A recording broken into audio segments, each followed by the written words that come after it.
Hello and welcome to Achievers Hive, dear class 12 students. Today I have brought you some of the MCQs for your term 1 practice जो कि हमने chapter number 2 self in personality से लिए हैं। ये PDF आप Telegram channel से receive कर सकते हैं और यहाँ पर हम इन क्वेश्चंस को डिस्कस करेंगे। टेलीग्राम चैनल का लिंक आपको वीडियो के डिस्क्रिप्शन में मिल जाएगा और यहाँ पर जो हम क्वेश्चंस को डिस्कस करेंगे वो हम विद एक्सप्लेनेशन डिस्कस करेंगे, मतलब कि जो भी इसका ऑप्शन है वो क्या है और क्यों है। इसके अलावा एक ही क्वेश्चन में से हमारे डिस्कशन में कई और टॉपिक्स भी निकल कर आएंगे, तो आप इस वीडियो को पूरा देखिए for your better understanding. It's not just I am going to tell you the answer of the question but also I am going to explain another terms which are going to be used in the questions. So let us quickly begin with question number 1. Question number 1 is according to Sigmund Freud the mind's 3 components are. यहाँ पे 4 options हैं आपके सामने: ego, id, super ego, then other 3 question: unconscious, moral, immoral, oral, anal, phallic and primary, secondary, tertiary. तो देखिए, सबसे पहली बात तो सिगमंड फ्रॉइड ने माइंड के 3 कंपोनेंट्स भी दिए थे और माइंड के 3 यानी कि अनकॉन्शियस, कॉन्शियस और सब कॉन्शियस या प्री कॉन्शियस जिनको आप कहते हैं, वो कॉन्शियसनेस के लेवल दिए थे। कॉन्शियसनेस हमारे माइंड से ही अराइज होता है, तो माइंड के 3 लेवल भी होते हैं और माइंड के 3 कंपोनेंट भी होते हैं। यहाँ पर क्योंकि अनकॉन्शियस, कॉन्शियस और प्री कॉन्शियस नहीं दिया है, क्लियरली आपको समझ में आ रहा है कि आंसर इज ऑप्शन ए।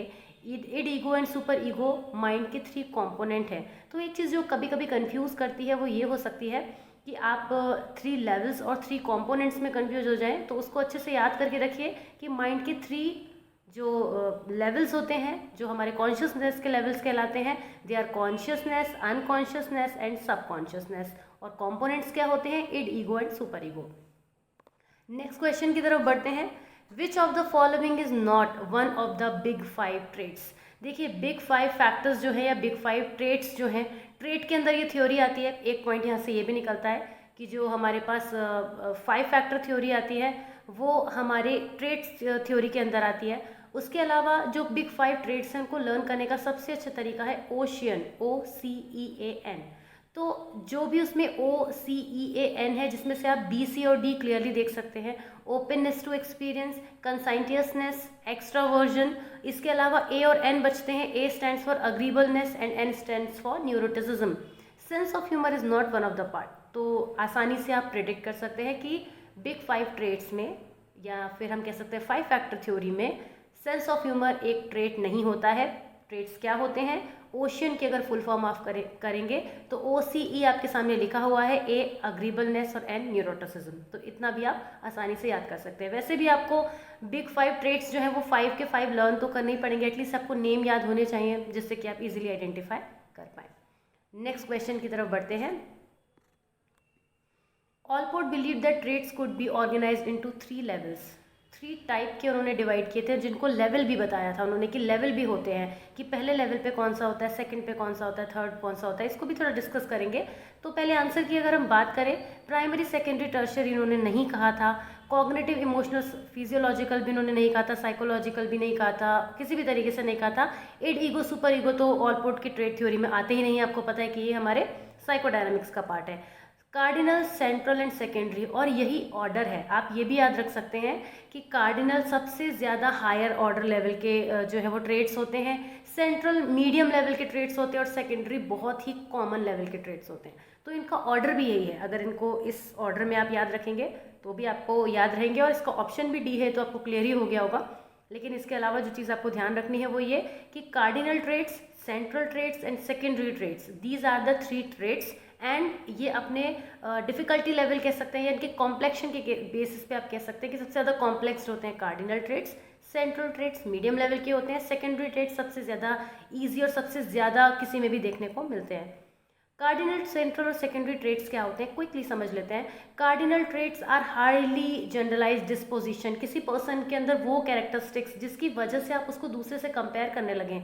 जिससे गांधी और हिटलर के एग्जाम्पल आपकी बुक में दिए हैं, लेकिन इसके अलावा भी बहुत सारे एग्जाम्पल हो सकते हैं कि जब आप कोई एक हैवी वॉइस की आवाज़ सुनते हैं या किसी बहुत लंबे इंसान को देखते हैं तो आप बोल सकते हैं कि this person is like Amitabh Bachchan. तो this is called cardinal trait. जो पर्सन की कोई ऐसी कैरेक्टरिस्टिक जो इतनी हाईली जनरलाइज कर दी जाए कि उस नाम से या उस पर्सनैलिटी से, उस कैरेक्टरिस्टिक से लोगों को पहचाना जाना लगे, तो ये होता है कार्डिनल ट्रेट। ये हर किसी के अंदर बहुत ईजिली नहीं होता, क्योंकि उसके लिए आपके अंदर वो ट्रेट उतने बड़े लेवल पर होना चाहिए कि आप उस ट्रेट की वजह से आइडेंटिफाई हो या लोग आपकी उस ट्रेट की वजह से आइडेंटिफाई होने लगे।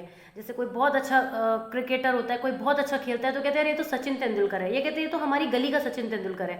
तो ये बात क्यों आती है? इसका मतलब Sachin Tendulkar is not just a person, वो एक पैरामीटर बन चुके हैं कि क्रिकेट में उनका जब नाम लिया जाता है तो that means he is someone. ये होते हैं कार्डिनल ट्रेट्स। उसके बाद हम आते हैं सेंट्रल ट्रेट्स पर। सेंट्रल ट्रेट्स वो सब होते हैं जब आप अपने आप को बताते हैं। जैसे मैं आपसे पूछूं कि tell me something about yourself, so you would start telling I am very honest person, I am very helpful person. अच्छी अच्छी बातें आप बताएंगे। हो सकता है कुछ दो चार बातें अपने बारे में नेगेटिव भी कहें कि मुझे बहुत जल्दी गुस्सा आ जाता है, मेरी शॉर्ट टेम्पर्ड। ये सारी बातें, ये सारे एडजेक्टिव्स, ये सारे आपकी कह सकते हैं कैरेक्टरिस्टिक्स, आपके बारे में स्पेशलिटी आपकी जो भी होंगी वो सेंट्रल ट्रेट्स होते हैं। ये बहुत कॉमन होते हैं, सभी में होते हैं और हर पर्सन के अंदर बहुत सारे होते हैं। अगर हम कहीं कितने होते हैं we can not count them. Then come secondary traits. Secondary traits are basically are likes and dislikes that can be infinite. ये सेंट्रल से भी ज़्यादा हो सकते हैं। काउंट तो हम सेंट्रल को भी नहीं कर सकते, लेकिन सेकेंडरी को बता पाना और ज़्यादा मुश्किल है, क्योंकि सेकेंडरी ट्रेट्स तो हम किसी सिचुएशन में बताते हैं, अदरवाइज भी बताते हैं, बट सिचुएशन में वो और बढ़ सकते हैं। जैसे कि अगर आप अपने बारे में, मैं आपसे कुछ पूछूं कि आपको क्या क्या पसंद है, तो आप बोलेंगे मुझे फूड में ये पसंद है, मुझे ड्रेसेस में ये पसंद है, मेरी ये चॉइसेस हैं। बट किसी पर्टिकुलर सिचुएशन में जब आप मेरे साथ हैं और फिर आप वहाँ पे मुझसे कहते हैं कि मुझे ऐसे लोग बिल्कुल पसंद नहीं हैं जो लोग बहुत ज़्यादा आर्ग्यू करते हैं, यहाँ पे भी आपकी चॉइस दिख रही है जो आपने मुझे इन जनरल नहीं बताई। तो सेकेंडरी ट्रेट्स वो ट्रेट्स होते हैं जो हमारी बेसिकली हमारी लाइक्स, प्रेफरेंसेस, डिसलाइक्स, इन चीज़ों को बताते हैं। उसके बाद हम नेक्स्ट क्वेश्चन की तरफ बढ़ते हैं। The influence of parents on the personality of their children is non existent, weakest in early childhood, strongest in early childhood, consistent across the life span.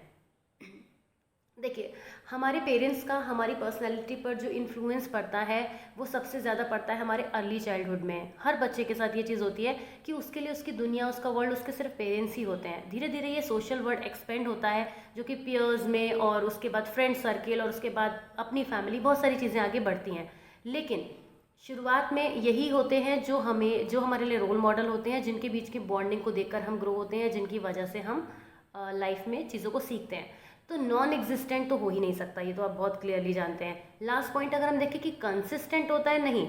आप ही देखिए कि एक टाइम पर बच्चा जो होता है वो अपने पेरेंट्स को बहुत अडोर करता है, बहुत अप्रिशिएट करता है, पर एक टाइम ऐसा भी आता है जो स्पेशली जब हम टीन एज में ये चीज़ देखते हैं कि बच्चे अपने पेरेंट्स के लिए बहुत एनवाय फीलिंग करते हैं। जैसे अपने इलेक्ट्रा और ओडिपस कॉम्प्लेक्स भी पढ़ा है, वो भी आप जानते हैं, उसको भी आप यहाँ ले सकते हैं। तो वो बिल्कुल नहीं हो सकता।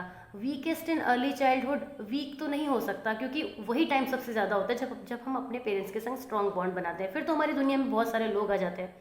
तो इसीलिए इसका ऑप्शन होगा C, strongest in early childhood. Next question की तरफ बढ़ते हैं। Projective test claim to reveal information about. Projective test के थ्रू हम क्या बताते हैं? Career aptitude, no. Intellectual attainment, no. Unconscious processes, yes. Parenting style is a big no. तो प्रोजेक्टिव टेस्ट के थ्रू, प्रोजेक्टिव टेस्ट की हमें ज़रूरत कब पड़ती है और क्या होते हैं प्रोजेक्टिव टेस्ट? देखिए, प्रोजेक्टिव टेस्ट जो होते हैं वो प्रोजेक्शन होते हैं, जहाँ पर हमें किसी थर्ड पार्टी को यूज़ करना पड़ता है, किसी तीसरी चीज़ को यूज़ करना पड़ता है। जैसे प्रोजेक्शन में हम एक कार्ड दिखाते हैं। मैं आपसे डायरेक्ट नहीं पूछ रही हूँ, आपसे सेल्फ रिपोर्ट नहीं ले रही हूँ कि आप अपने बारे में क्या सोचते हैं, आपको क्या लगता है कोई पर्सन कैसा है, कोई भी बात है, मैं आपसे डायरेक्ट नहीं पूछ रही हूँ।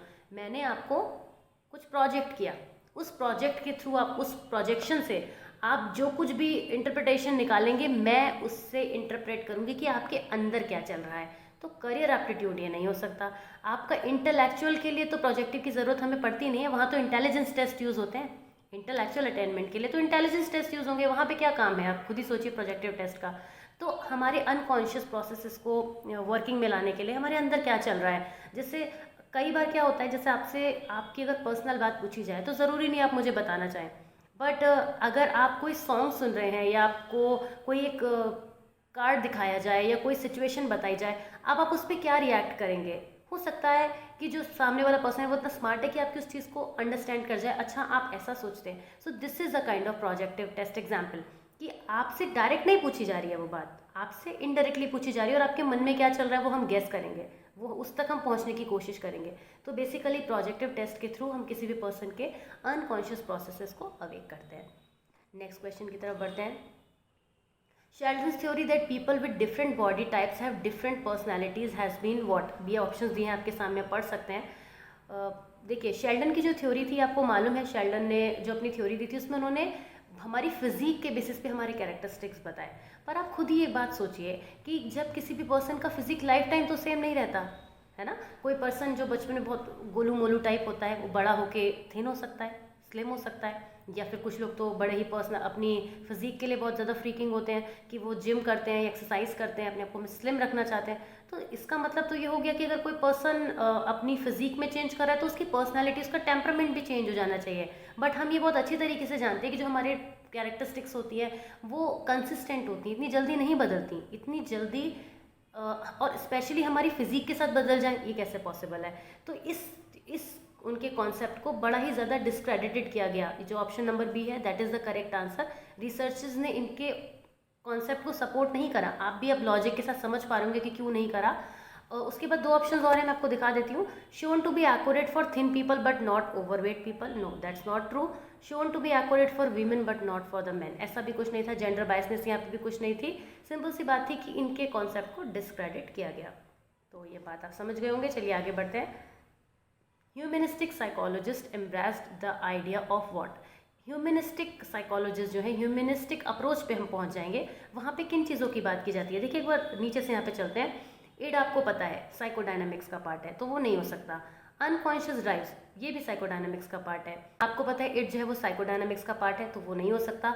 अनकॉन्शियस ड्राइव्स क्लियरली उसका पार्ट है, नहीं हो सकता। रिप्रेशन भी क्या दिखाता है, जब इन चीज़ों को हम फीलिंग को अंदर रिप्रेस कर लेते हैं, अपने अंदर स्टोर कर लेते हैं, तो वो चीज़ें भी हमारे इंटरनल पार्ट में चली जाती हैं, जो कि हमारे साइकोडायनामिक बिहेवियर को दिखाती हैं। तो फ्री विल यहाँ पे ह्यूमनिस्टिक साइकोलॉजिस्ट इस आइडिया को एक्सेप्ट करते हैं और वो इस चीज़ में बिलीव करते हैं कि एक पर्सन अपने इमोशंस को, अपने एक्सप्रेशंस को फ्रीली एक्सप्रेस कर पाए। तो फ्री विल वो चीज़ होती है जो कि ह्यूमनिस्टिक साइकोलॉजिस्ट जिस आइडिया को एक्सेप्ट करते हैं।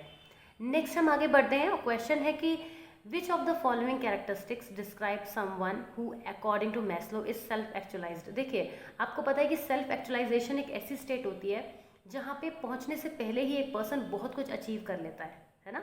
तो सेल्फ एक्चुअलाइज्ड पर्सन जो होगा वो ये सारे ही ऑप्शंस को होल्ड करेगा और नॉट जस्ट दीज थ्री, कुछ और भी ऑप्शंस यहाँ पे हो सकते हैं जो कि पॉजिटिविटी को दिखाएंगे। क्रिएटिविटी, कॉन्फिडेंस, स्पॉन्टेनिटी, ये सारे ही एक सेल्फ एक्चुअलाइज्ड पर्सन के अंदर कैरेक्टरिस्टिक्स होती हैं, जो कि हम देखते हैं कि पर्सन बहुत कुछ अचीव करने के बाद सेल्फ एक्चुअलाइजेशन की स्टेट पे पहुंचता है। According to Freud, children pass through 4 stages of psychosexual development. Which of these shows the stages in the correct development order. यहाँ से दो क्वेश्चन हो सकते हैं। एक तो आपसे जो सेकंड स्टेटमेंट दिया ना कि विच of the following shows the order, correct order जो पूछा है, हो सकता है ये क्वेश्चन ही ना हो। तो आपसे 4 स्टेजेस अगर पूछी जाएंगी, अगर आपको लर्न है तब तो बहुत आसानी से पिक कर लेंगे, तब तो कोई बात ही नहीं है। बात तब होती है जब आप उनका ऑर्डर भी याद रखें। तो आपको ये ध्यान रखना है कि सबसे पहले कौन सी स्टेज आती है। सबसे पहले ओरल स्टेज आती है। आप सब जानते हैं कि सबसे पहले ओरल स्टेज आती है। दैट मीन्स बी और सी ऑप्शन यहीं से क्लोज हो गए, ए और डी में से कोई ऑप्शन होगा। तो सबसे पहले ओरल स्टेज आती है। उसके बाद अगर आपको ऑर्डर याद है तो आप ध्यान होगा कि एनल स्टेज में जब बच्चा अपने बोवल मूवमेंट करने लगता है और उनमें प्लेजर फाइंड करता है, तो वो सेकेंड स्टेज होती है।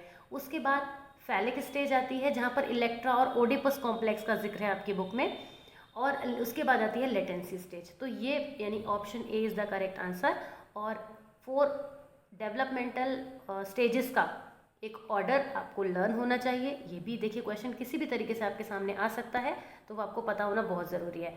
नेक्स्ट क्वेश्चन है कि MMPI से हम क्या मेजर करते हैं। अनकॉन्शियस ड्राइव, नो, आप जानते हैं कि हम अनकॉन्शियस ड्राइव नहीं फिगर आउट करते हैं।